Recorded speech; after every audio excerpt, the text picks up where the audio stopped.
of the land, do you hear echoes of truth that once rang clear? Two souls intertwined, one true love they did find, bringing land and heavens near. But flames that burned full bright soon fell dark. Memories dimmed by shadowed hearts. In waxing gloom did wane the lovers' moon, watching as their worlds drift apart.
swelling over long seas of blood are a song, and death and afterthought to those who fight for naught.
Children of the land, answer this. Why must you turn to empty bliss? Tell me why break trust? Why turn the past to dust, seeking solace in the abyss? Tell me why create a circle none can break? Why must you let go the life you were bestowed? This I fear I'll never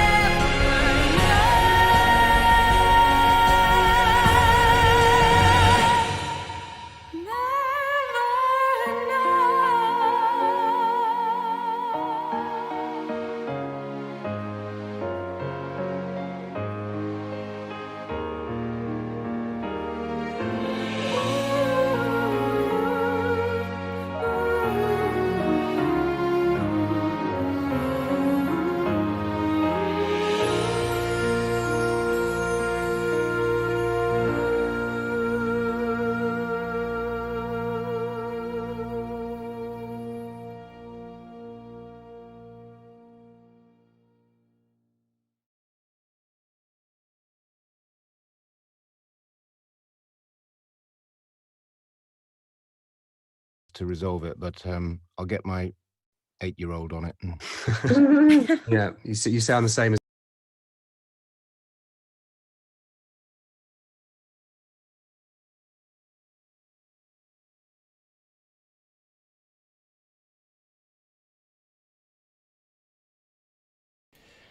Hello folks, welcome to the stream today, the KupoCon Endwalker launch event stream. Apologies for the minor delay there.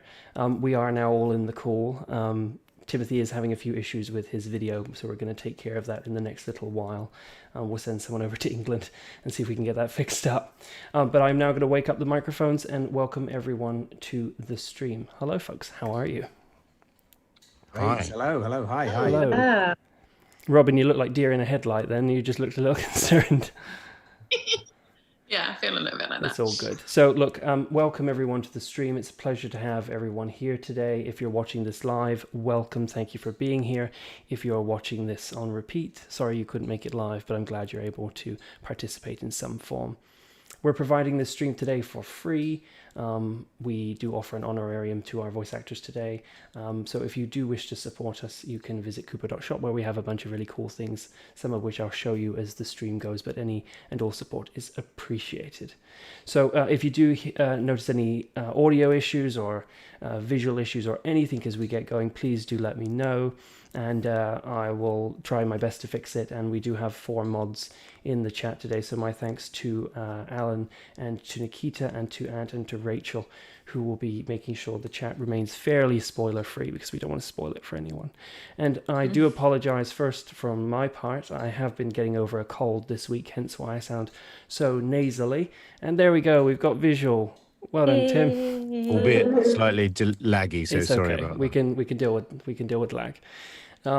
So I do apologize. I'm a tad nasally, but forget me for a second. Can we all just take one giant moment to appreciate Bethan Walker, who is here with us today, who actually contracted COVID this week and has been feeling very rough.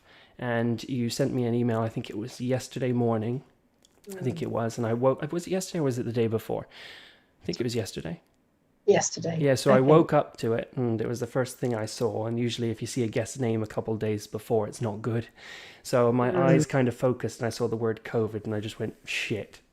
So, but thank you very much for being here and pushing through. Good. I have wicked dry mouth. That's the cold. But how are you feeling? Are you okay? I'm okay, I'm okay. Not feeling 100%, but yesterday I was absolutely flat out for the day, but I actually woke up feeling really different, so I'm okay. But I've said to the guys, if I keel over, then you know what's going on. Okay, noted. But I am feeling fine. Thank you. Great. Well, look, let's take an opportunity for everyone to introduce themselves. Now we've got over the, all the COVIDs and colds that we have. Anyone else want to share any medical issues with us right now? So we'll start in the top corner, and I'm going based on the way it is laid out for our viewers today. So Timothy, if you could introduce yourself and the character that you play.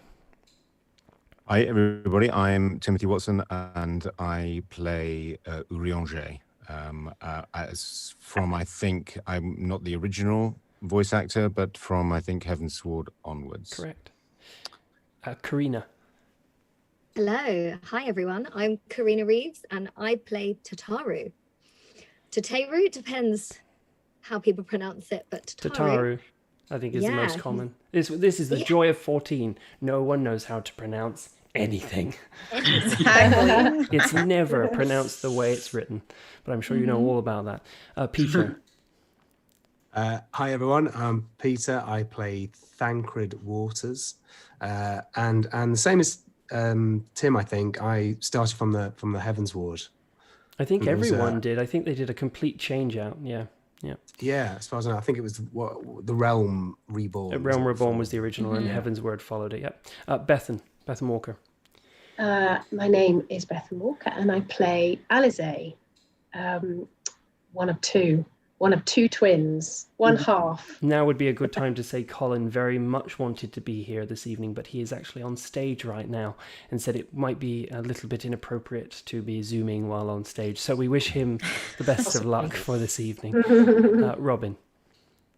Hello, everyone. I'm Robyn Addison, and I play Ishtala. And Yunalescka, my co-host for today.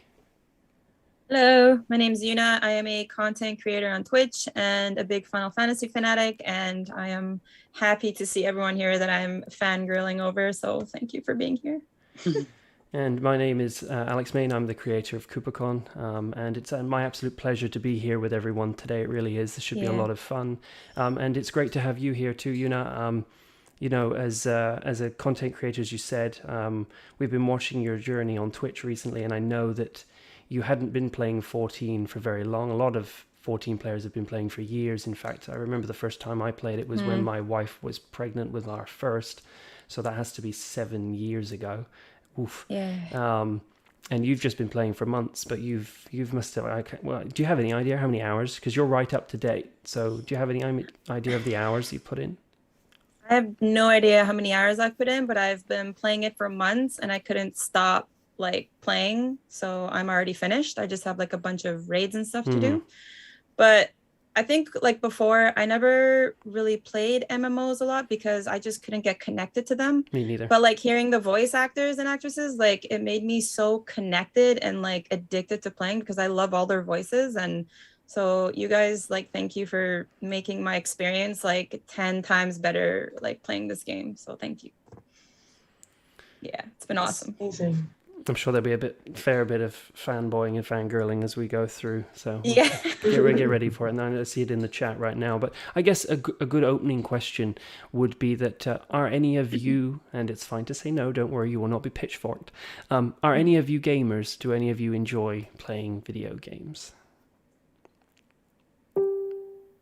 Not since I was a lot younger, but back then it wasn't like it is now. It was kind of, I think we had like was it a Commodore 64? Oh yeah. computer? Oh yeah. I had older brothers, so my only memory is sort of us putting a cassette in, and then you'd be able to go and have your tea and. My first computer was outside an for a bit, Amiga. come back and check if it was loading, Yeah. and then you'd sort of, after a couple of hours you'd sort of play a game where just a guy ran along and fell down a hole, and that's pretty much it. Yeah. Yeah, but I was a big fan of when you went to the seaside and going on it's like Space In the Invaders. arcades and stuff. Yeah, and the old martial artsy sort of games. I mean, they were always a big thing, but then it all sort of came into the home, didn't it? It was, Yeah, video game. I mean, the video game industry is huge now. Like, I think arguably you could say it's bigger than the movie industry at this point, right? It's I mean, there, and even these days there are games like I'm trying to think. There's a game called Death Stranding. You may have heard of it or not, but it was designed to kind of be like a playable movie, right? So I think that it's this kind of new generation, this kind of hybrid. And the special thing about 14, and Yuna mentioned this, is that I too am not someone who plays MMOs, these very large, expansive online games. They're just not for me. But this one is very story rich. It has a lot of lore. It has a lot of interesting characters, and the voices definitely bring it alive. So I think that's what makes 14 quite unique. So I'm curious, regardless if you're gamers or not, have any of you actually had the opportunity to meet in person, or is this for many of you the first time? Because I know just before we came live here, some of you were kind of saying, "Oh my God, this is the first time I've been able to interact." I think Robyn, you said that you met Colin, who plays Alphino. Is that right? I did. About 3 years ago, Colin and I met in a theatre bar because he was doing a play with my husband at the time. So that was pretty momentous. How'd that go down? Was it just kind of like you heard his voice and then you were like? It was funny because I didn't make the connection at first, and then I'd heard him speaking for a few moments, and I was like, "That's it," and so we had a moment of mutual appreciation. Oh, that must have been really cool. Nice. Yeah, That's so cool. It was fun. What about the rest of you? Have any of you had the opportunity to meet each other through other work or circumstances? No, I was just saying before we came on the call that it's so nice to see everyone, because normally you hear clips of their voice and you're like, oh, I wonder what they look like. Is it who we think they might be? And then to see everyone all together, it's so lovely, because doing voiceovers is quite a lonely thing to do. You never really get to see anyone. Sometimes you're not even in the room with the director. Now, obviously, everything being virtual, it's all over Skype, over Zoom. So it's actually really lovely to connect a face with a voice for once. I mean, I mentioned this during almost every stream that we do when we're talking to voice actors, is a lot of people are under the impression that everyone's like round a round table, right? And they're all reading lines together. And that's not the case. You're in a room by yourself. In this case, probably with COVID, and actually we'll get to that shortly. I imagine it's quite different recording lines in general now. So I'm glad that we were able to give you an opportunity to kind of, meet some of your fellow VAs. And as I said, there were a number of people who wanted to be here today, but unfortunately commitments didn't make that possible. But we're delighted to have you here. So we've kind of covered the fact that you don't necessarily play games, and that's fine, and that you guys haven't really met each other. I'm kind of curious. Going into this, have there been times, leaving online aside for a second, have there been times when you've been out and about and you've been talking or interacting with people and someone's kind of clicked on to who you are and your voice? Or has there ever been an opportunity where you've been at an event where someone's been able to connect to you and your character? I certainly have experience of, I've got gaming children, right? And they regularly to tell their friends that, what I do, and they'll say, oh, so what have you been in, or and if I mention that I've been in Final Fantasy or whatever it happens to be, then the level of interest kind of goes through the roof, and it's always slightly surprising because we, linking to with what we were saying just now about how the recording process is a quite a sort of solitary one, but that's the occupational hazard. We go into a booth and you spend a couple of hours working on stuff, and you might or might not have the lines of the person that you're working with recorded. Sometimes they are, sometimes they aren't. But you tend to sort of go in, do the work, and then you kind of park it and move on to what the next thing you're doing. And then somebody says, I can't, you're in that's extraordinary. And that's when you kind of remember how significant it is, and how wide the reach of these projects are. They're huge. And sometimes because you're on your own in a booth somewhere in West 1 in London, you forget about it, and it's a script that you do your job with as an actor, and then you go home and put your kids to bed, and and then a year and a half later somebody says, I hear you play so and so in that game, that's my favorite thing in the world, and you kind of pulls you up short a bit. Yeah, I mean, any others have had like in-person experiences? I had one in this year, actually. Earlier this year, I was really lucky to get a job filming something out in Romania, and we were out there in real lockdown. Like, went out there in April till July, kind of. And about a month in, when we'd all been sort of living in each other's pockets for this, because we weren't allowed to, in this ridiculous bubble that we had to be in.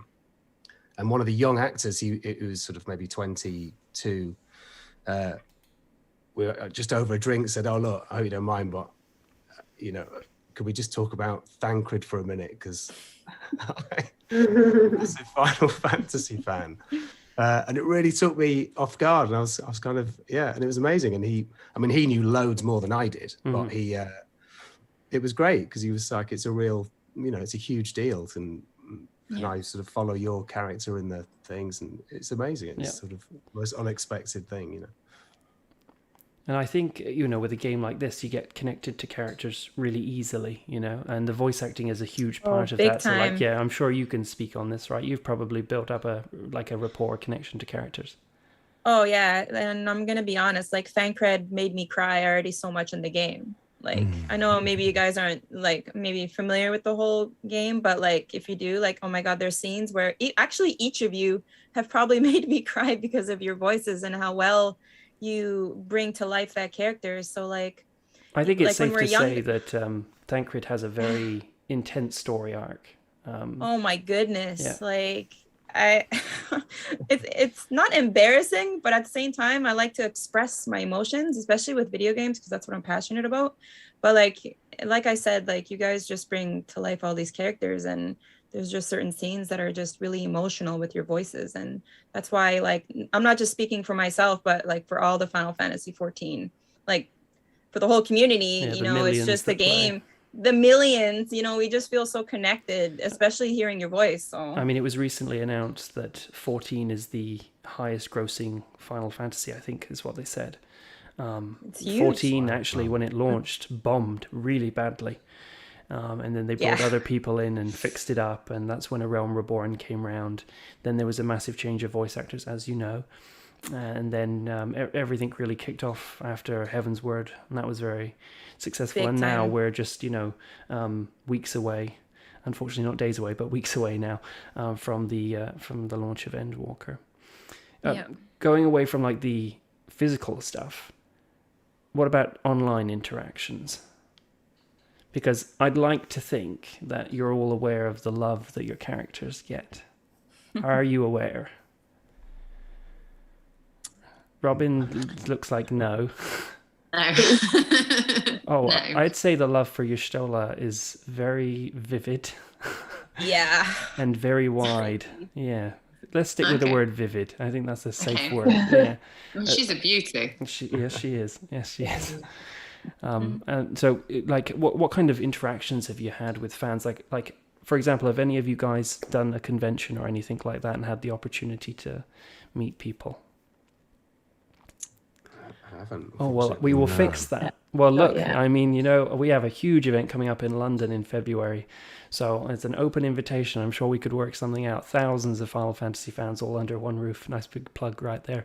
But like, I need to come. You should. But like through things like social media, Twitter, Facebook, are you seeing any kind of the love that you get for your characters? Like, I know, Beth, you're fairly active on the social media front now. Yeah, like I remember talking about this last time, that it was kind of a choice for me to tune into it, to zone into it. I hadn't, and people kept telling me, I've got some good friends that play, and it just, it was a choice. I thought, actually, I do want to know, and like what Peter was talking about, people know way more than we do about the game. And actually I found it really helpful to read about it, and I started engaging with people about with the artwork. I was being sent artwork. There's so much out there. Guys, if you want to see it, it's beautiful. There's easy. so Be much. Careful. Be careful. Yeah, take it easy. Be careful. But it's just been really overwhelming, really, to see how much love is out there, and how much people care. And as Una was saying, it people engage on it on a deeply personal level.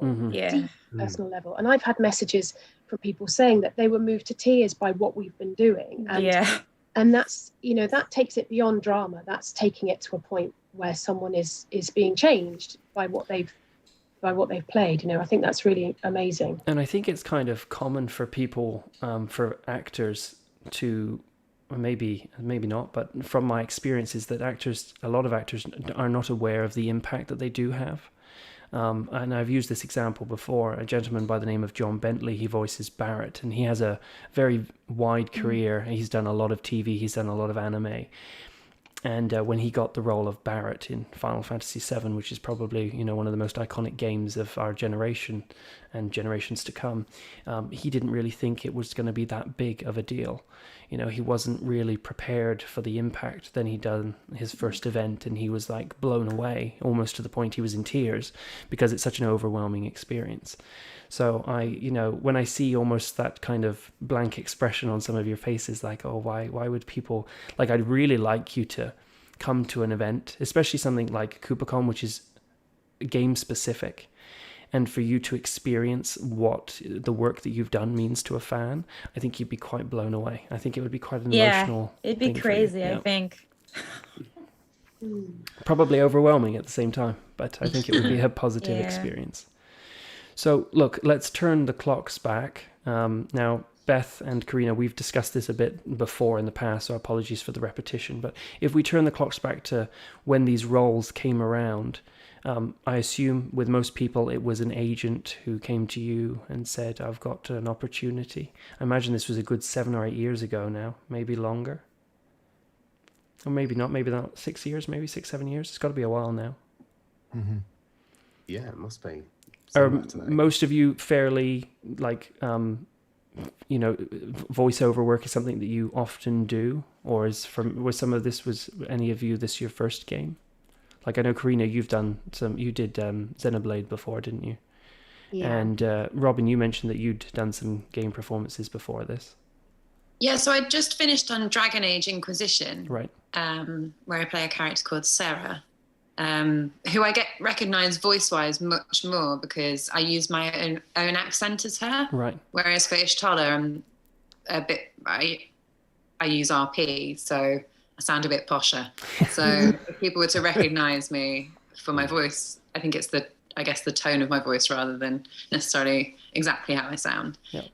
But I just not long finished that and was saying to my agent how it's my favourite thing to do video games because no one's watching you. Mm-hmm. And I know we talk about it being quite a lonely experience, but it's actually quite a liberating one too, right. Because you're in a booth by yourself and there's not a camera on you watching you this close trying to get a certain reaction. You have a freedom to react how you would react, and I find that incredibly freeing, like performance wise. And so I was on to my agent going, please can I have some more video games, please? Right. And they were just suggesting me, I think, for everything that was coming. And so then when this came along, I was like, yes, please. Because my brother's a big gamer. So had played Final Fantasy VII. And so I knew about Final Fantasy, obviously. Everyone had.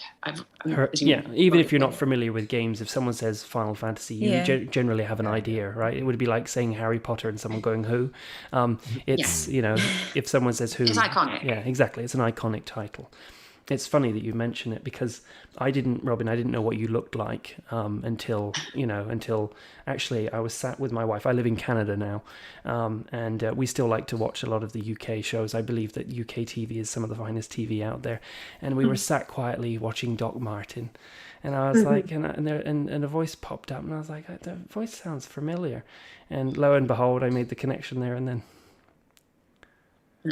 So, but it's funny, like you and again, different type of voice, but there's a lot of varied work, and when you went into this, and I discussed this with Beth and Carina before this, did they give you a lot to go on what and how you should present your character? Because obviously, and this was actually a question that came in from a viewer, so I'll kind of incorporate their question. It's from Gizwiz. And they kind of asked, when you were approached for this job and you decided to take it, were you aware that you were taking a role that already existed? And did you go back and look at the work that had already been done? Or did you kind of think, no, I'm going to go in completely fresh. I'm going to do the character my own way? Whoever would like to take it. Well, I mean, personally, I think we were just speaking just before we went live that I think I'm right in saying that we all discovered that we sort of stepped into our roles perhaps from taking over from other voice actors in earlier incarnations of the game. I didn't know that. I have to hold my hands up and say I didn't know that.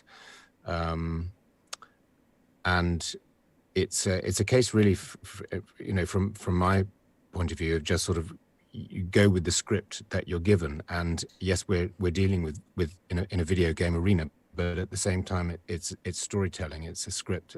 We have a job to do to tell the story, to serve the script writers and the director to the best of our ability. And yes, it's this is the medium that we're working in, but it has that in common with anything, whether it's an audio book or an audio drama or radio drama or theatre or TV or whatever. It is the principle to me is the same. Fair. Yeah, I was sort of similar to jump on what Tim said there. When it came along, I mean, and like Robyn and Beth and I'd done both of those. I think I did do Dragon Age and Xenoblade. Because there's and that's was that at Side? That's at Side UK. Right? Me too. I think we may all have benefited from a very constructive casting process at Side UK. Yeah, Side UK have sort of created this sort of British voiceover repertory company almost. Yeah. Which is nice, really, because most voice acting is done out of California, a heck of a lot of it. And that's what I love about 14. I mean, fellow Brit in me is getting, a little bit patriotic, but it's nice to have some British, voice work. Yeah, but I didn't. I was the same as Tim. I didn't sort of realize quite at the beginning. I just sort of assumed it was, a game, and it was a fun character. I knew that, but had been different to ones I'd done in the past. Because I'm also Northern, and so it's nice to get something that's RP and quite quippy and flamboyant language. But I had no idea of the sort of hinterland of it, the enormous kind of labyrinth behind it, until maybe an expansion or two later, when you start dipping in and you just realize that this enormous world and millions of people playing it. And it's sort of, in a way, I was kind of pleased that I probably didn't know that. Well, maybe now would be a good time to bring up your Amazon order. Oh, yeah, my Amazon order, yeah. Yeah, I was saying, as we were sort of, all doing our tech bit before we went live, I was saying that a few friends of mine have become aware and family of Thancred, and so it's become a sort of tradition that every few months I'll receive something through the post. But initially it was just a mug with Thancred on it, that's great. But then one day I got this, this pillow. There's just a guy at the door with this enormous package, which I opened, and it was just this human-sized pillow with Thancred's image on it, which I did leave on the bed. Actually, it's not there now, but I left it on the bed for my my other half coming home. Is it like a replacement for when you're gone? Exactly. Like, here you go. Yeah, a better replacement. Yeah, it's a better avatar than I've got myself. But yeah, it's a difficult thing to store. Yeah, but it sort of did make me just slightly dip into the merchandise available for the game, which is mind-boggling, to say the least. Yeah. Oh yeah. It's weird. Body pillows are like popular. Oh, they are. Yeah, I've seen them many a time at KupoCons for sale. They're really popular. Yeah.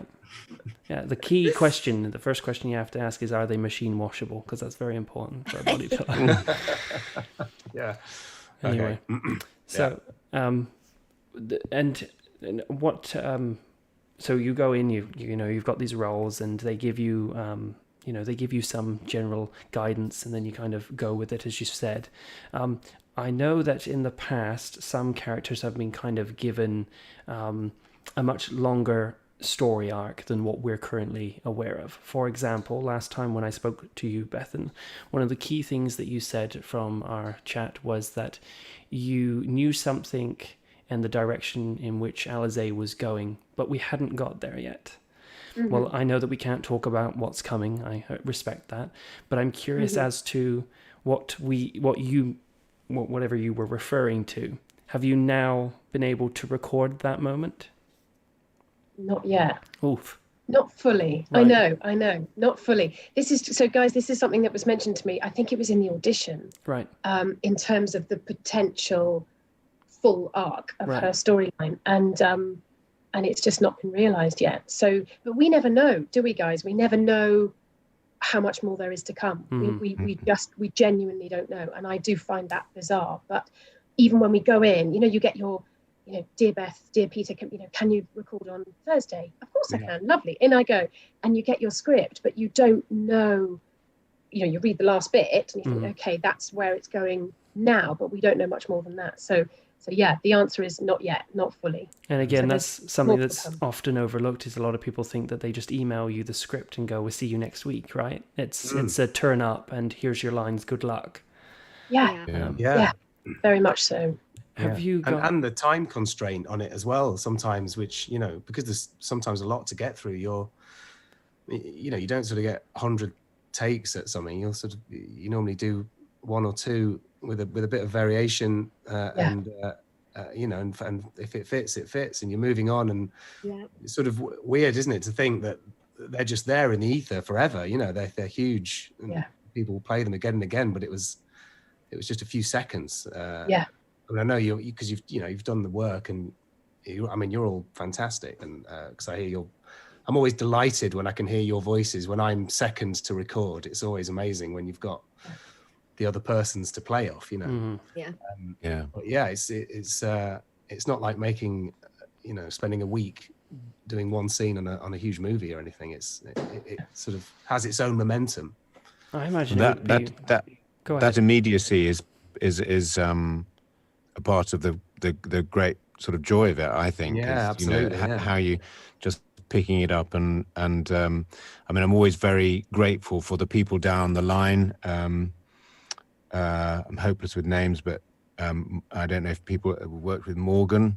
He's just brilliant at just saying, so your reference for this is such and such, and just so as you know, or just remind you, jog your memory of that thing that you recorded 14 months ago, this happened and that happened. And so you get an immediate reference point, and you can you feel like you can hit the ground running, and that constant sort of resource in your ear is fantastic. But it's also like, what I love about it is particularly these huge fantasy realms like this game. It's like, I don't know if anybody else has experience of being in a soap opera, and I use the term in a very complimentary sense, but it's like a story without end, which elsewhere in our jobs, we, if you're doing a play or something, the full arc of the story, the beginning, the middle, and the end throughout the whole process, not just in rehearsal, but when you're playing it on any given night.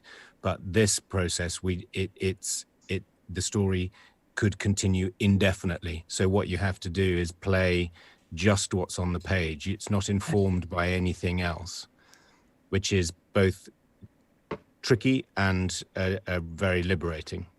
If any of that makes any sense whatsoever. Sorry. Yeah, absolutely. Because I think you get that immediacy, you get that, and it's the way we talk in real life. You don't get a massive rehearsal for what you're about to say to the person that you're speaking to. And so sometimes you can look back on them and you think, oh, maybe I'd have said that differently with a week's rehearsal or something. But that's not necessarily mean that you'll say it better. But it'll just be sort of better for your ear, which is, it's not as more natural. The way we speak, we do what I'm doing now. You sort of model along and get lost in the moment, or if a great big demon lands on you, you just react rather than spend ages thinking how you're going to do it. And we have to trust the director, don't we? Because sometimes, do you ever do a take and the director is like, yeah, nailed it, move on, and you think, really? That was terrible. What do you mean? That was awful. But we have to trust them because they know the context probably better than we do, and they can hear it afresh. And if you ever do hear anything back, you think, okay, that's why. And in that moment, we may not have that full understanding, but they probably do. Yeah. And it's that world that Tim was talking about of the Morgans and the, I call them the oracles, the yes, exactly. guys in your headphones. I have this image of the, sort of sat on these incredible fantasy thrones, because the wealth of knowledge that sometimes you'll have one line that's just a yes, I know, Alisaie, but they'll give you this enormous backstory that will go back, two back from when I even started, but it's incredible. I'd be kind of, you can speak to this because you've actually played it all in a very short space of time, whereas many of us who've been playing it have been playing for the game spread out over 6-7 years. I imagine the voice acting has a massive impact on the story as you're going through it, right? Huge. Like I grew up playing JRPGs like my whole life, and obviously growing up we didn't have a lot of voice acting in video games. So like now it's just so much more intense, and it makes you just, I don't know, it's a feeling that makes you just so connected to the video game, just hearing their voices. But with the short amount of time that I've been playing this game, like I've just been so addicted and like wanting more and more and more. And I don't know, I just can't wait for Endwalker. Mm-hmm. Like that's just my excitement right now, just to hear you guys there. And But it sounds like you guys have got a really good team. Like one of the things that I hear a lot from like the remake cast of 7, they always say the people in the studios are just incredible. The directors, producers, just a phenomenal team. And it sounds like you have kind of a similar makeup in London, I think is where it's recorded, right? So it's good that you've got good people, because I think it makes a huge difference.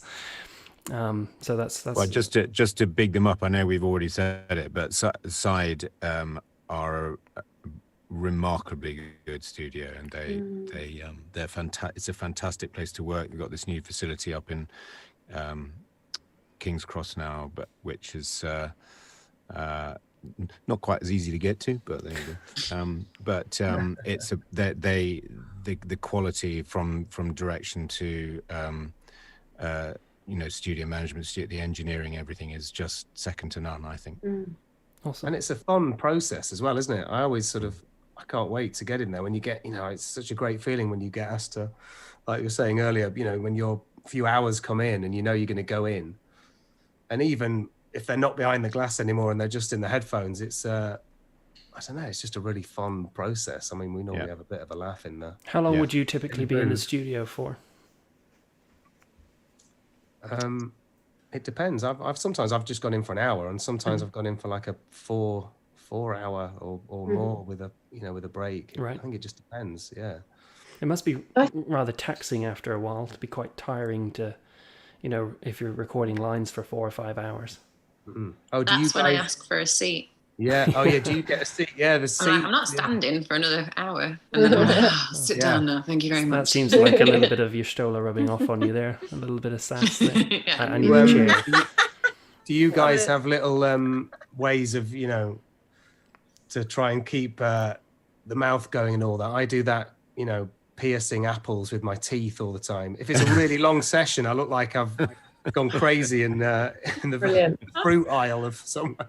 It has to be a Granny Smith, though. It has to be a Granny green Smith. It has to be a waxy one, right? Yeah. Yeah. I've never done that before. Yeah. I need to get into this. Yeah, but you have to suck it. I made the mistake once, really early on in my career, where they said, "Oh, you should have an apple because it'll clear your voice," you know. Yeah. And so I just took a massive bite of apple and I was munching it away, and then it took me, 20 minutes to get to get rid of all the bits. The guy was like, "No, you just need to suck it." Yeah. Yeah. Here's an indication of how good cider are, though, because they keep Manuka honey in the cupboard. Yeah. That's not cheap. That stuff, It's not cheap.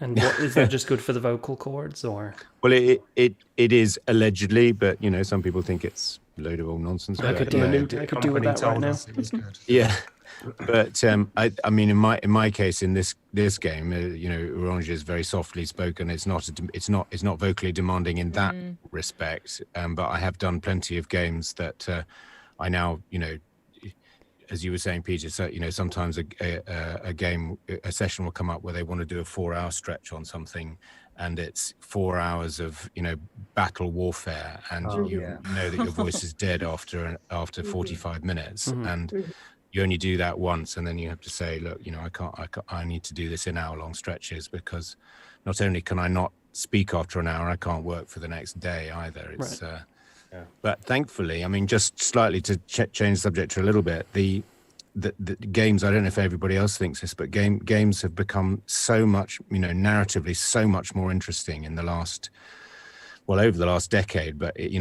as each year goes by, the scripts get better and better and better, and from an actor's point of view, the storytelling process is so much more interesting. And those sort of first-person shooters, those kind of battle games, are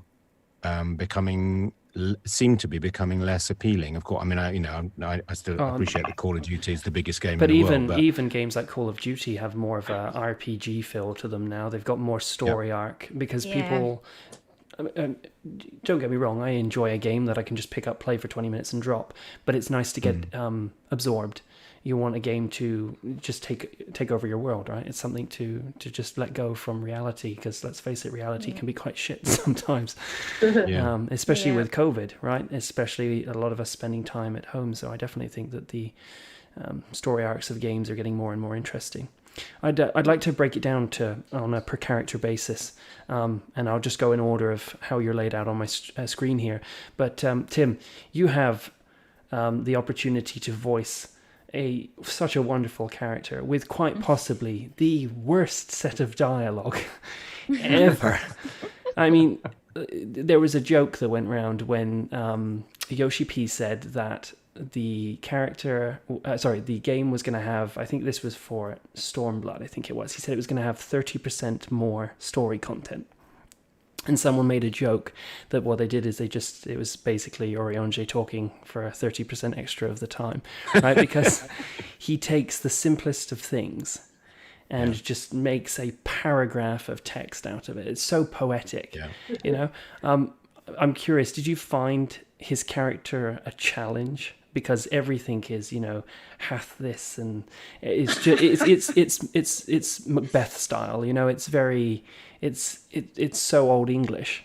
Is that something you're familiar with, and you've done maybe some stage work, and it was something you could just fall into, or did you find it a challenge? Not a challenge. I mean, he's somebody, some people might say he's somebody who loves the sound of his own voice, but I don't. This sort of speaking in this sort of archaic language and talking in riddles and rhymes is his USP, and I've always enjoyed it. But I do, he might be regarded as very sort of verbose by some people, but I think he's quaint, and his I mean, he'll never use 5 words where 150 will do. And I think it's right. Maybe it's because I like the sound of my own voice. I don't know. I just, the opportunity. I do think. I mean, just going back to what I just said. Actually, when being given, this sounds trite, I'm really sorry, but when the business of storytelling is language. If somebody throws some language at you, as opposed to we all have the business at the end of a session where you have to do emotes, and you might spend 15 minutes doing grunts and hits and all of that sort of stuff, which is an accepted part of the job, and that's all fine. But actually, just being given some text, some language to deal with. So in this instance, I grab it with both hands, and so I'm very fond of him for that. Really. I've just proved a point because I've been basically droning on for 5 minutes. Well, when I get to the question, do you have anything in common with your character? I'm very well cast, probably. Yeah, exactly. I think his language is great. There are many times, even as a fellow Brit, that I will have to reread what he said to try and grasp what he meant, because it's Shakespearean. It's but it's brilliant. Carina, your character is very petite. Lala's a tiny. So cute. Yeah, and Lala in the world of 14, if you're not familiar, and I don't want to offend anyone, Lala is kind of like Marmite. You either love them or you hate them, and most people love them. Thank goodness. Yes, thank goodness. I definitely like Marmite. Is it a challenge to? I mean, you're not a very big person yourself, so you have kind of a tiny voice anyway. No, I hope you don't take that the wrong way. Was it a challenge recording for Tataru? Tataru is such a fun character to play. I mean, she has some difficult lines in regards to pronouncing every character or every situation, but she's fun to play. She's kind, caring, and I feel like she is very worried. She's such a worried little character, and worries about what's going to happen and what's going to happen to all the characters, and are they going to be okay? So in regards to that, I'm a bit of a worrier. I'm a bit of a carer. So I think there's a link between me and Tataru there. But also she's fun. And I think I think as the stories progress, she's got a bit more confident, and she's kind of got a little bit more feisty and back chatty, which I quite like about her. Yeah, she definitely has. No, that's very, I mean, you've been playing it through. She started off as like a very quiet, timid character, and ends up being actually really feisty, which I think in Alala is wonderful. I love her. She's so cute. Peter, as we mentioned earlier, Thancred has a heck of a story arc. He experiences, without going into spoilers, he gains things, he loses a lot. He then disappears for a while, and he comes back and he's gained something else in a different form. He has a quite a troubling journey. Is that hard to portray, that kind of level of emotion?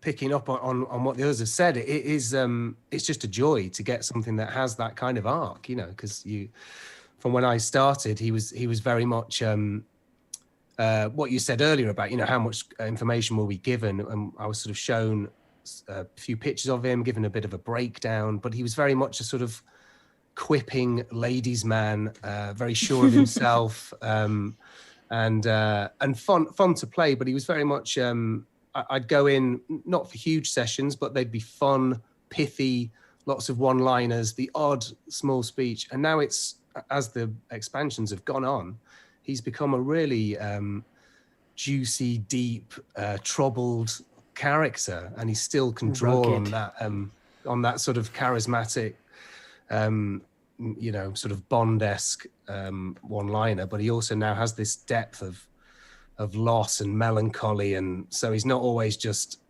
drinking to excess. He's now drinking sometimes and getting lost in the bottom of the glass, which is always a lot more interesting to play. It's sort of given him a more grounded and earthy quality, which is great to play. It's a lot of fun. In the last one, in the Shadowbringers, was that he had a real sort of a lovely sort of So we juicy... ran a poll recently, and we're going to actually be revealing all these information tomorrow. We received I think it was 40,000 votes on it or something, but everyone, I mean the majority had said that Shadowbringers was their favorite expansion. What about you? I mean, you've played them all through now. Which one grabbed your attention the most? I would have to say Shadowbringers for sure, and Heaven's Word. Yeah, Heaven's Word was one of Heaven's Word was kind of dark, but like really good at the same, you know, like it's different, totally different vibes from Heavensward and Shadowbringers, you know, like there's two different. But yeah, definitely those. And it's funny, the votes show the same thing. It was Shadowbringers, Heavensward, A Realm Reborn, and then Stormblood actually came in at the lowest, I think. So, but it'll be interesting to see how it all comes together. But yeah, there's definitely a different tone, and I have a feeling that the Endwalker expansion is going to be fairly dark, but we'll see. We'll find out. Yeah, sure. Beth, so I know we've discussed this before, but your character's definitely got a bit of boisterous, a bit of sass, a bit of you know, just a little bit of and we're actually going to, hopefully, if you guys are willing, we're going to play with some lines in a bit, and one of the lines is quite sassy, so it must be a joy to play a character like that. She's amazing. She's a lot sassier and a lot more confident than I am, for sure. I'm far too polite and I'm far too nice. So it's good fun, you know. It's good fun to play just a woman with so much confidence, but actually what Peter was saying about the arc, that's what I found so interesting, is it's so rare for us as actors to play a part for so long. And it's so lovely. You know, when we go in and they play us a line to kind of snap us back to where we were kind of 14, 15 months ago, or a couple of months ago, whatever it was. But I'm finding as time goes on, I know her better. So I feel safer with her. And I feel like I'm sure we're all the same, sort of finding that level of depth, because she's sassy, and that's often what is spoken about. But she's also gone through great loss, and you know, she's finding an inner strength that she's not had or not needed to have until quite recently. And she's a warrior, and there's a lot more to her. So for me to be allowed to play all of that is great. It's a good challenge. I think it's really nice that this game has a lot of very strong female characters. Like in the 90s, that was not really common. No. And, you know, just really in the last maybe decade, maybe not even that long, you've started to see a lot more, you know, major female characters that have a lot of power, which brings me very nicely to talking about Y'shtola. It's a very powerful character. Robyn, tell me about the experience of recording Y'shtola, or I guess as we kind of found out now, Posh Robyn is the Posh Robyn. She's actually a side of me that I didn't realise needed to come out. She is great at decision making, which is something I'm terrible at. So it's quite refreshing to play someone who's so direct, but then can have moments of like wry humour come through, and I really, really feel quite powerful when I'm playing her. Brings out quite a fun side. She definitely has a bit of a, I want to say, is domineering a word? I think that's a word. I think we can use that word. I think she's a very dominating type character. I think she's incredibly intelligent and has the superiority, this innate superiority and presence about her that is just really... I really enjoy trying to channel that. I've been enjoying, as well as the expansions have gone on, how she's grown in vulnerability as well. Because at first, I think you saw one side to her, and I think you're beginning to see that she has more than just that one side. Yeah. Yeah. She's grown as a character for sure. I mean, all the characters have, and as you've said, like as you've all said, the arcs of the characters, they're not flat at all. That's why a lot of games really just bum. They're just crap because they don't have good writing. So I have to really tip my hat to the team who make 14, because they've made a hell of a game with a hell of a story. As you guys know, because you've already recorded it, is that this is the final chapter in a much bigger story before a fresh take, a fresh story begins within the game. Fresh take with us all in it, though. Obviously. Yes, hopefully. Well, look. Thank you, Peter. There is many a rumor that one of the scions is going to be removed from the game in some awful way in this expansion, and but I will not say any further. Actually, I will say that when I was talking to, I know some of you I've spoke to directly, and some I was talking to agents, and one of the agents said something, and I was like, oh, that's interesting, but I'm going to pass on it because I think it was probably misinformed the wrong person, but anyway, we'll move on. But yeah, I think it's going to be very exciting to see where the characters go. I'm really excited for that. Now, look, we do have a bunch of questions from people. We also have some fun lines, which I'm hoping that you'd be willing to play with us. I think it'll be kind of fun. And also, we kind of went digging, which is a little bit dangerous on the internet. We went digging to see what we could find, and we found a lot, and then we discarded a lot, but we found some interesting memes and things that the community had made, and we just thought we'd have a shot and see what we could come up with. So we're just going to take some questions from the community here. If you do have a question, you're watching this live, please feel free to pop it in the chat there. One of the mods will pick up the good ones. But I'm just going to fly through some of the questions that came in from the community over the past few weeks there. But one of the questions that came up was to do with the recording time. When were you recording for Endwalker, and how long were you recording for? Open question to anyone. Yeah, when was that? Good question. Yeah. When was that? Yeah, good question. Yeah, It wasn't that. It didn't seem like that long ago. No. It was a couple of months ago, 2-3 months, Oh, and then that's over, quite recent. Late summer, maybe. yeah, and it was over the course of well, obviously, like all of us, I'm sure we're all the same. Is they'll tell you as early as they can. They'll get a rough idea of how long they'll need you for, and then you might be able to do a bit there and a bit here, and I know for myself, there's sometimes different directors involved because you can't always have the same director working around you as well. So they'll sort of squash it in as and when around your life or other work, and so it can either be done in large hourly bursts or spread out, over a few weeks. Was it kind of the same case for all of you? It was kind of like around the summer period? Yeah. Is that usually a bit later than normal? Because I feel like usually when I speak to people, it's like a year, like 8 to 12 months is kind of the norm. But I'm just wondering if COVID had an impact on that. Like it did seem fast, I thought, this time. The turnaround seemed quick. I mean, I know that many of you don't game, but every game ever right now is announcing delay after delay after delay, right? They're struggling. Did you all get to record in studio, or did you have to record anything at home? All of mine have been in the studio.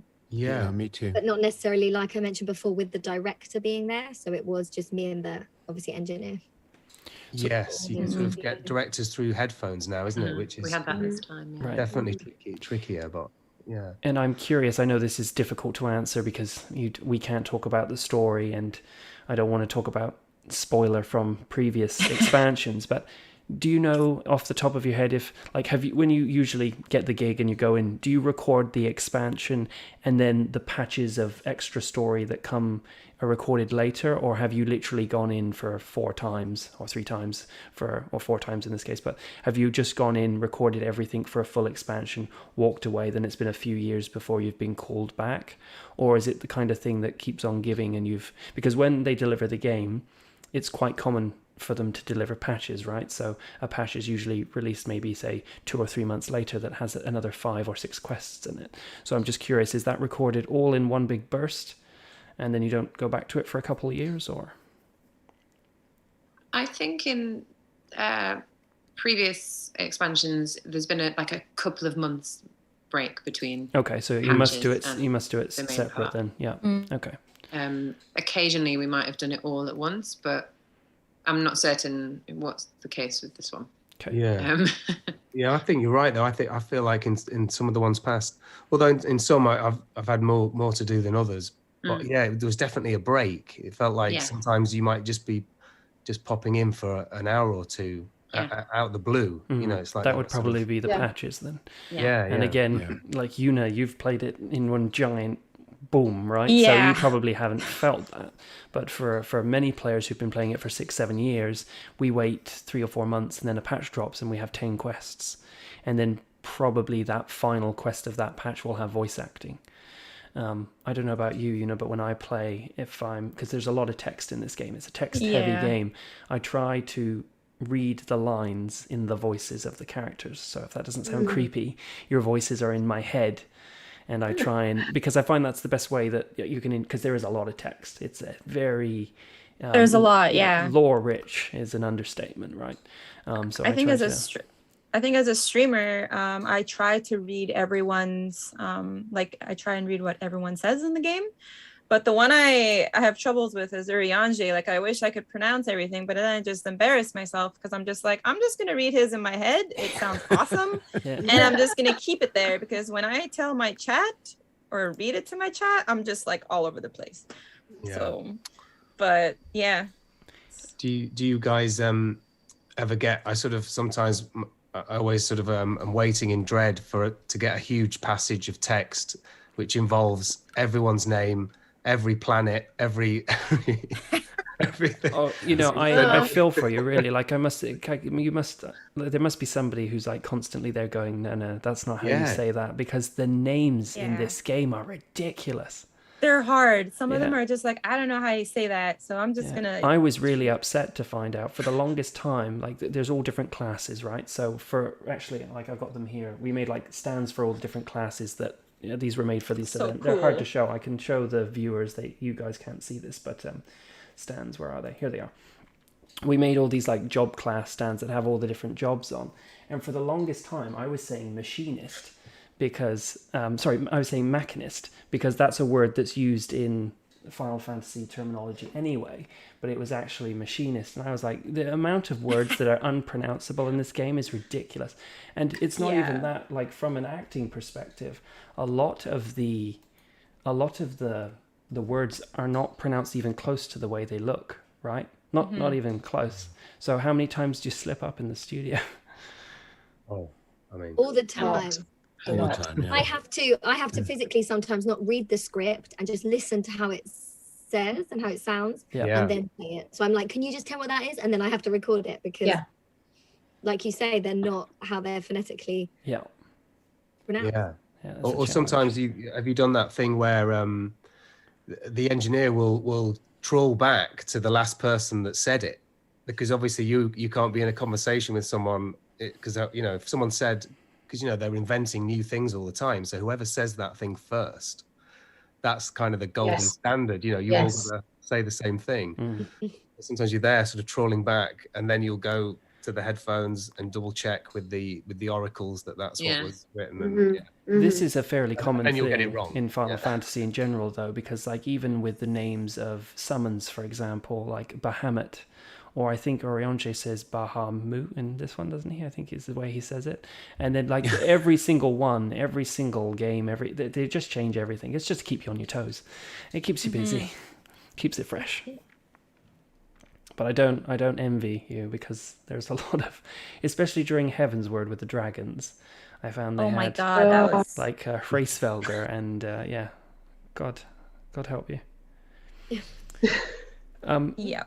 We had a question here from, apologies if I butcher any names here. I think it's Xenovel.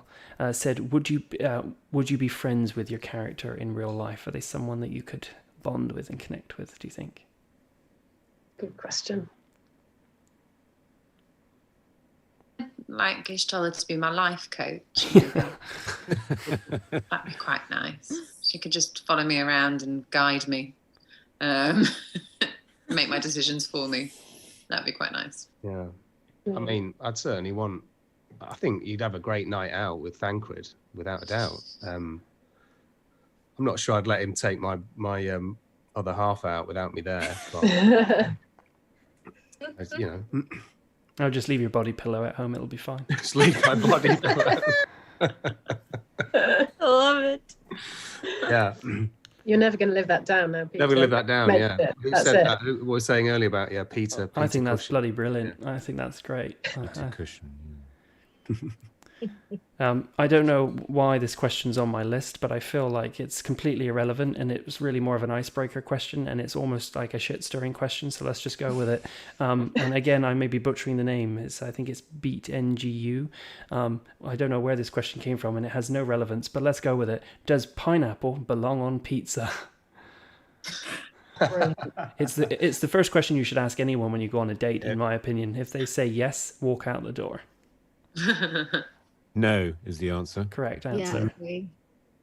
Yeah, we have a pizza place close to us where they'll allow you to, have different toppings on half of it or Right. quarter of it. And we have to always put a quarter of pineapple. Not for me, though. No. Yeah, it's just for the kids. They love it. Anybody? It's like the only fruit they ever eat, so we have to put it on there. It's weird. I don't understand it. Anyway, random question, but it was worth asking. We had a question from Liam, and it was a question for you, actually, Tim. Well, I've already asked you if it was hard getting used to the dialogue, but have you ever accidentally found yourself speaking in the same way that Urianger would? Well, as I said, I think I'm slightly embarrassed, but it turns out maybe I'm particularly well cast in this role because I remember when I was at school. I used to have a history teacher that would just sort of write a big red line through most of my stuff with the word waffle. And, maybe that's what I do. I'm so sorry for my video. I'm just frozen, a horrible. But It's perfectly fine. I hope you can hear me all right. Can hear you fine. I think he's the sort of person that if you were in the pub with him and you got onto the right subject, and it might be all right, but equally he could bore you to tears. I really don't know, because I feel like the person least qualified to answer, really. But, I think you'd be the most qualified person to answer. Yeah. Well, yes, I'm possibly too close to him to know whether, because you want him on the pub quiz team, don't you, Urianger? He'd be Yeah. As long as it's not like a quick fire round, he'd be the last bloody person you want on your team. Yeah. I knoweth the answer. Just tell me the goddamn answer. Fingers on buzzers. Knoweth. He's not going to be there, is he? Yeah, no. Tabitha asks, was there a moment at any time where you felt really connected to your character? This is to everyone. You don't have to specify the moment. Obviously, we don't want to go into spoilers, but even maybe with your recent recordings for Endwalker, was there a moment where you really felt like a deep connection to the character?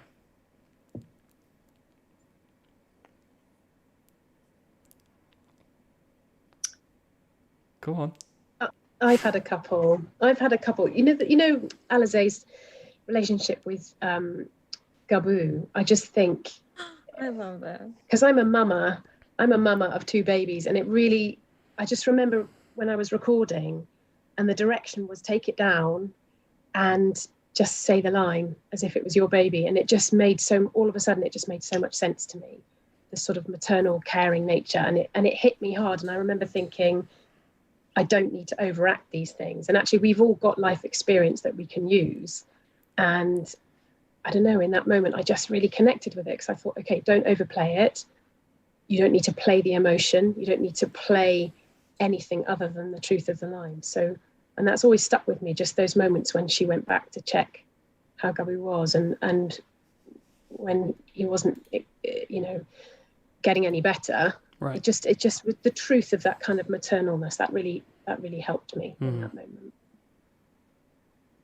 I think that was my favorite moment with Alisaie and Gabu. Like, it was just so cute and like very like, I wouldn't say, it's hard to explain. It was just an emotional moment with her every time she was with Gabu, and it was just really cute and it was nice. It's wholesome. This game has a very good way of having really in-depth, really emotional story, but also having really good comical moments. Like, trying to find a balance in a game is quite difficult, but this game has a really good mix. Many of the quotes that we're going to pull from are quite comical. Anyway, we've got a few more questions. We'll blast through them as quickly as we can here. There was a question from Nathan asking, can any of you recall any great blooper moments where things didn't go quite the way you'd hoped in the studio? I think that's the joy of recording in a studio, that you can have as many bloopers as you want and they can just get pushed to the side. I'm sure I've had many, especially with the pronunciation of everything. I think that's totally fair, though, because there's a lot of long words and some of the names are just unbelievable. Yeah. We did some singing once. I remember just for a joke, and then it sort of evolved that we'd do a daft. I think it was we must have been recording around Christmas time, and then we had this idea that Thancred could release a Christmas album of standard Christmas songs, and so that sort of escalated into a. I mean, hopefully they didn't record that, but there's the only other times I ever find it a bit odd is, as Tim was saying, as we've all done, you end up doing an hour or so of those grunts and groans, and whenever you're sort of doing those, whenever you hear them back, there's always got to be a sort of slightly litmus paper test on. There's a fine line between getting punched in the stomach and having a glass against the wall in a weird motel, isn't there? There's that fine line that they always have to bridge. So yeah, if that makes sense. No, it makes sense. Makes sense. I'm not sure if this question came from the viewers or if it's my moderator, but there's no name on it, so I think it may be from Alan. But how do you draw upon certain emotions when delivering a line?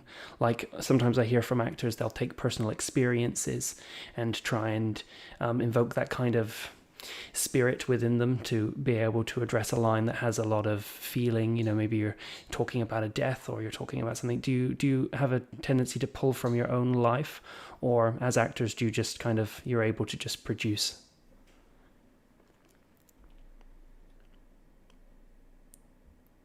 Well, I think it's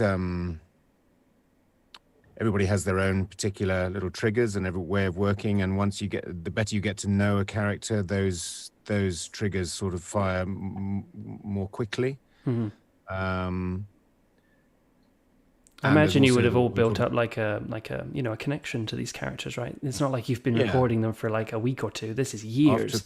After a while, it's like putting on a pair of familiar slippers or something. You just kind of you know who you are. You become sort of friends with this person, and so the responses can be quite quick, and when the writing is good, which it always is, then it's better. It's always the writing, in my view. It comes down to if you're having trouble, then you sort of have to think, well, maybe there's an issue with the writing. I think a lot of people need to remember too, this game is Japanese.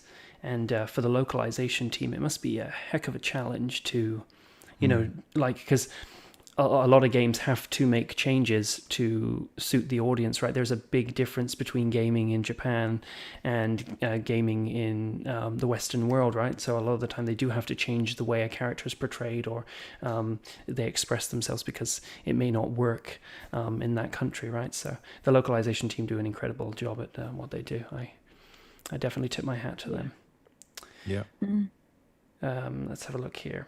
So Ant, it's actually another mod, has a great question here and said, what has your reaction been to the recent explosion of kind of media coverage? I know some of you have done interviews relating to Endwalker, and hopefully, you've all kind of seen the explosion of interest in this game. I mean, 14 is, it's seen a huge increase in player base right now, and it's, Yuna's a good example of that. Someone who's been streaming for years, who's, really dedicated to her community, is now streaming it, and a lot of other big name streamers are jumping on board. How is that experience? Do you feel pressure? Like Robyn, I know that you said that you haven't really seen too much of it, but have you picked up on a lot of what's been going on recently? Well, when you announced on Twitter that we were doing this, my phone was very excitable for that whole day. So I got a bit of an inkling then. I think what Bethan said was really interesting about keying into it. I think if I chose to engage with the attention to it a little bit more, it would take me. I think I'd have a tendency to get potentially overwhelmed with that. So I'm excited that people are going to enjoy this one, I think. Yeah, I imagine it would be even maybe a little bit intimidating to just be like thrown in there and everyone's like, oh my God. And it's just like, because there are millions of players for this, right? All waiting for this story to drop.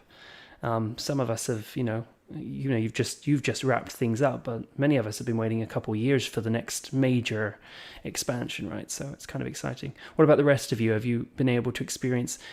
Beth, I know you did an interview not that long ago. I know Colin did. Did any of you take part in the interview? I forget who it was with. There was a number of media outlets that covered it.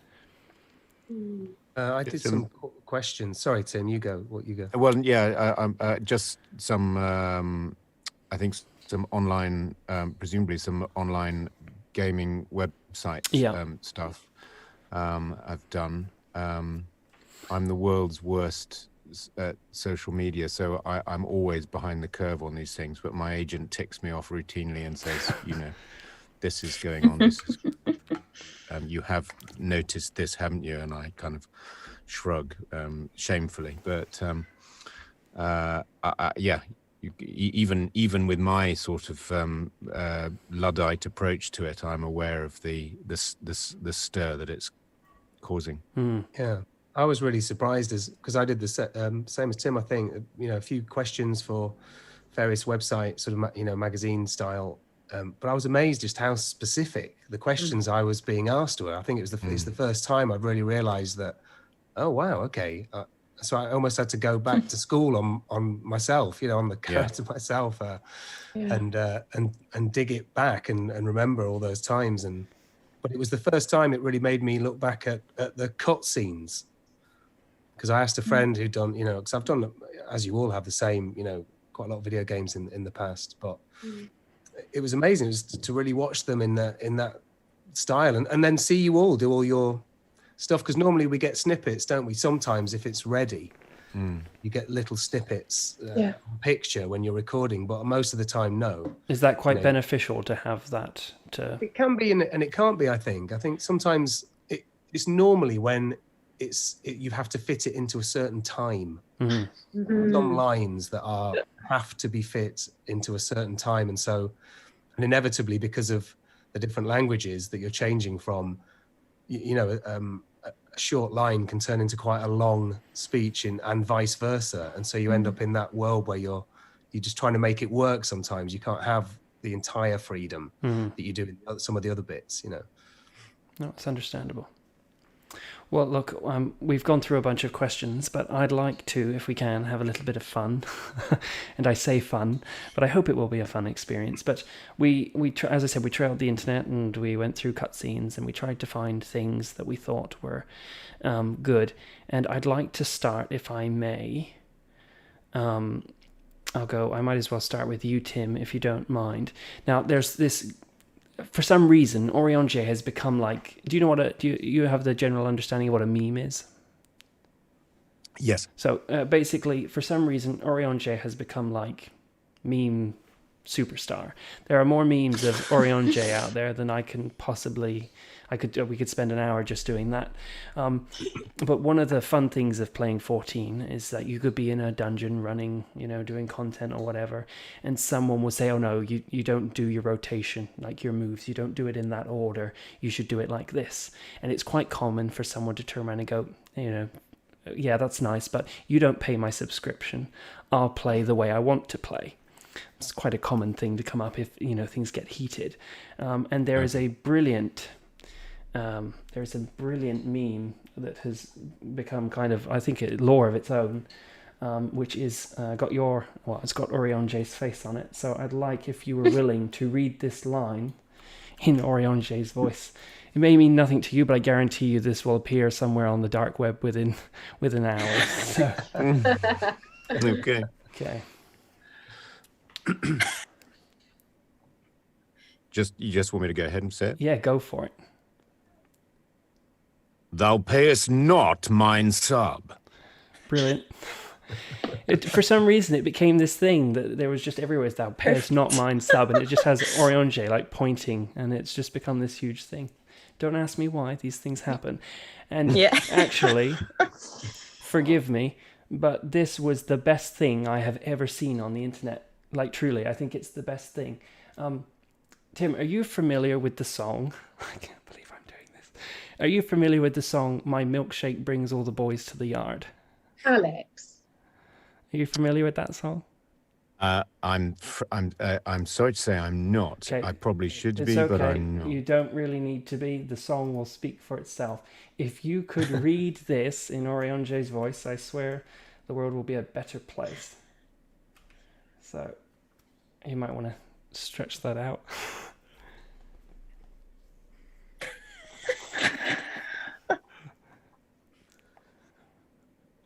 Mine milkshake bringeth all yon gentlefolk to mine yard, and lo, they reply, "'Tis better than thine.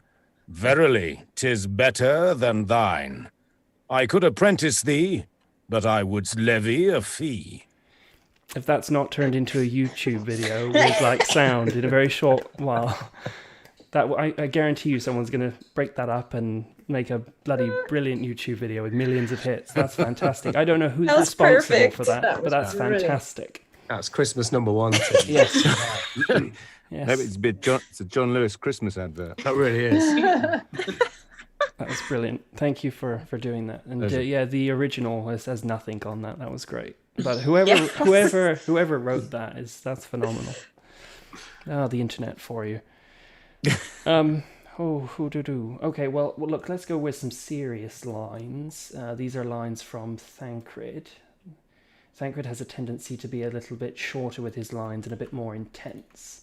So I've got two different ones. I've got this one, and then I also have this one, both from different moments. But if you'd like to give those a go, Peter. If you've brought your ivory standard, I'll be happy to tell you where to stick it. You know nothing about me. I have fought tooth and nail to the people I hold dear, done everything in my power to save them, and I have failed. Learn to live with it. I have. It's a really I would have never been able to tell that you're you're a northerner. I would never. Where are you in the UK? I'm in London. I've been in London for 20. Where are 20 you originally years. from? Well, originally from Yorkshire. Okay, I love Yorkshire. Yeah. So originally it was all my voice work was, put it away, Pycroft. I'm originally Sean Bean country. Yeah. Well, I guess that would be the same for his name's passing me now. The guy who voices Robyn, because that is pretty much the accent he goes for. His name will come to me in a second. Okay, let's go with let's go with a line from Tataru. You feel like taking the place of Nero? You feel like doing some voice acting today? Oh my God, Nero? Come on, you can handle it. I'll try. Okay.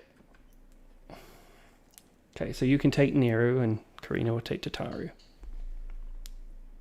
Think you can manage it? I think so, yeah. It's just that first line, right? Yeah, basically. Okay. Yeah. It never ceases to amaze me how primitive you Earsians truly are. I'll have you know that the Rising Stones is home to the very latest in Magitech innovation. Is that me? Yeah, that's you. Oh. Blooper. Wedge calls it the do I say that bit? Yeah. 14. Okay. Thermocore. The Wedge calls it the Mark 14 Thermocore Boilmaster, and it's the finest kettle I've ever had the pleasure to own. Oh my God, that's so perfect. It's so weird hearing people's voices. Yeah, Like live. I It's so agree. weird. It's It's so so weird. weird. It but really it's so brings cool. it like into perspective. Like I was doing a interview with the voice actor of Yuna from Final Fantasy X, and I'd never spoken to her before, and she was having technical difficulties. Her and Tim are from the same gang, and she just couldn't get her video to work, so all I could hear was her voice. And the kid in me was very confused because why was this character from this video game telling me her Dell laptop wasn't working? Yeah. Definitely messes with your head. Okay, let's go with an Alisaie one. Are you sure you're good with this? Because I know that, obviously you've got symptoms right now, and this is a fairly... I'm good. Okay. I'm 'cause good. This is a Depending on what you're about to put on the screen. Well, it is... I need my gloves. But I'm It is fine. a fairly intense one, but it's a comical one. So if you want, I can read the part of Estinian. Not that I can even come close to matching the power of this, but this is the part where you get mistook for someone else. Familiar with it? Yeah, can I just read it 2 Yeah, seconds? go ahead.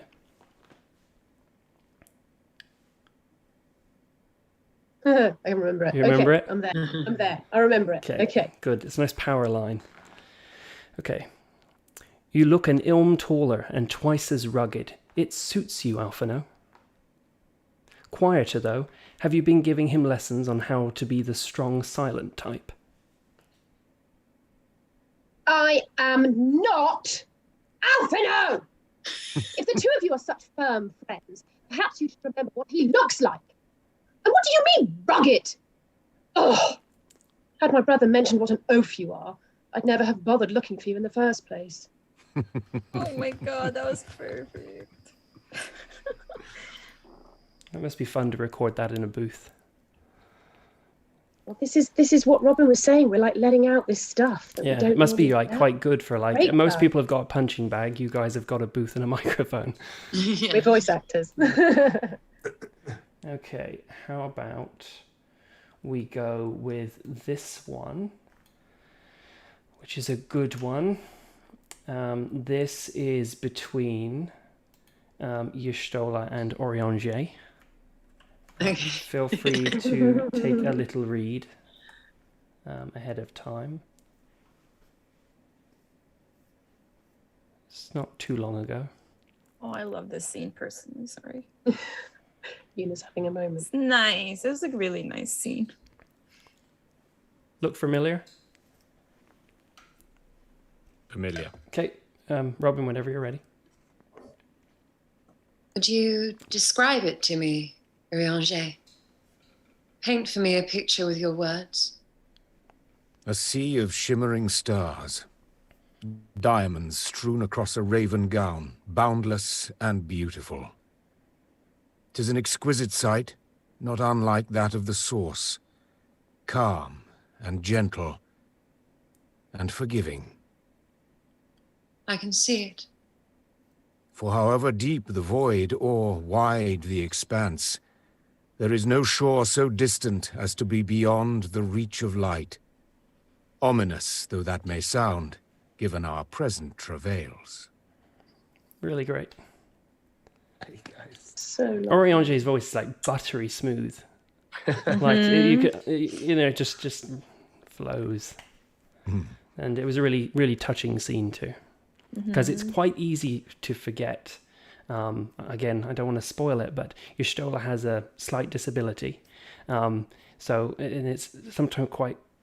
I guess that kind of, you know, that kind of dialogue actually kind of does spoil it. But yeah, she's blind, so it does kind of, you know, it's quite an impactful scene that. Okay, let's go with one more. This one requires quite a little bit of extra, so I guess I'm going to have to fulfill the extra. So my apologies because I'm not a voice actor. This is for you, Robyn. Are you familiar with how much everyone seems to love the little sun thing? Are you familiar with this? I love this. No. So have a read and see if it rings any bells to you. Yeah. Basically, you're just about to trod on me. Yeah. I won't take it personally. Okay, you good? Yeah. Okay, where's the line? Okay. You, by what are you called? Y'shtola. Why? Are you my Nama? I beg your pardon? In battle, you shone with all the majesty of the full moon's light. Your healing touch, the embodiment of the Dusk Mother's love. Long had I wondered if my Nama might not be a woman of the steppe. Beholding you, I am all but certain. Now, look into my eyes. Could it be? Could you be? I am not interested, little son. Try again when you've become a man. I can die happy now. Yeah, me too. That was so good. One of the questions that got a lot of likes and comments was Mike said, I just want to hear Robyn call Alex little son. So there you go, accomplished. Look, you guys have been really great sports tonight, and it's been really nice to talk with you. And, you know, if one thing I want you to know, because I know that you're not all really aware of it, is that your work, your acting has a giant impact on millions of people. And I think it's very easy to overlook that. You know, you're in a booth by yourself and you may not be aware of the impact that it has. But as someone who basically spends much of his life working in the Final Fantasy fandom on KupoCon and other conventions, you know, COVID has been very difficult for many, many people. Many people have been separated from loved ones for many months, still now, even with everything going on. And games like this give them an opportunity to relax, to vent, to feel. So thank you truly, from my home to yours, from everyone within the community. Thank you for everything that you pour into your characters. Even though we make all these little jokes about all these characters and, you know, milkshakes and God knows what else, it means a lot that you came here to spend this time with us, and what you're doing is really incredible. So please don't forget that. And, you know, if ever you're having a down day and you're thinking, you know, what's the point? Because we all have those days. Just spend 60 seconds on Twitter and go and look at the fandom and how much they love the work that you've done. So thank you very much. Yeah, you guys are loved greatly, like huge. And yeah, you guys have helped a lot of people who have gone through, like, even when I'm streaming, I've been told that the game has helped people through like depression and, you know, through a lot of stress and hard times. So you guys being there and, you know, speaking your voice with the characters and all that has really helped people. So just know that, like, you guys are really, like, huge. Like, the chat is absolutely full of thank yous right now, saying how much the work means. You know, these games give people a way to handle things like death, you know, real life experiences that have affected their lives, and watching other characters go through it, you know, and seeing such strong characters, such also, you know, not to sound too political here, but strong female characters, I think is really important to the progression of people and, you know, and the society that we live in now. So we'll wrap it up on that. Sorry, were you going to say something, Una? No, I just had a small request from Peter Thancred. I have a streamer friend who is a huge fan of yours, and I just wanted to know if you could give her a shout out for me. Her name is Curious Joy, and she's like your biggest fan. So I just. Wow. Well, hey. Well, as Thancred, I should do it as Thancred, obviously. Yeah. Curious Joy. I just want to say that not only am I your biggest fan, but I'm overwhelmed that you'd have to take your time to use that modern keyboard to send such a message. So thank you. And there's a free body pillow in the post to you today. Body pillows in the post. You'll have to pay for the package itself. Machine washed. That goes for everyone. Like, everyone's really loved. Yeah, I love all of you guys. Oh God, you have no idea. Like I could spend ages telling you how much each character is adored, but I'd be here all night. So look, thank you for doing this. Thank you very much. I would truly love to have you at a physical event, so you can really experience what that's like to see people cosplaying your characters, right? Like, every single one of you, I've seen your character cosplayed. In fact, Beth, I'd messaged you, hadn't I, over the pop-up weekend, and showed you that there was an Alisaie cosplay. I've seen cosplays of all your characters, and seeing that, it's something we can work out. To those of you watching, thank you very much for watching this stream. If you have enjoyed what you've saw today, or you want to support us, we don't charge for this event, so all support is appreciated. We do many a cool thing right now. Actually, we did this great series of artworks covering all the job classes with Vivian, and we made beautiful mouse mats. They're available. We also, for those who play the game, know Triple Triad. We actually have our own version of it called Tripom, and we have all the job classes that have been done up recently. And then there are many of the 14 cards available in our Tripom set. And then obviously I've already covered the stands that we had especially made for this event. So we definitely have pushed the boat out. And if you do want to support what we do, you can make a purchase on our store, it's kupo.shop, or you can support us on Patreon, patreon.com/KupoCon, if you'd like to see behind the scenes stuff and me complaining about how I have a cold for the 4th time again because my daughters keep bringing it home from school, for the love of God.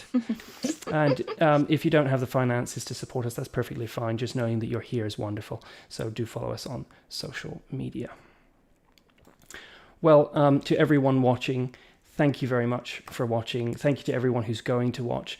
I'm going to just go and say goodbye to the guests and to Yuna. Yuna, thank you very much for joining me. It's been great to have you here. It's great to have someone who's recently gone through. If you haven't already checked out Yunalescka on Twitch, do. She does great streams. I love watching your reactions to things. I know that you're wrapping up Final Fantasy V, I think, at the moment.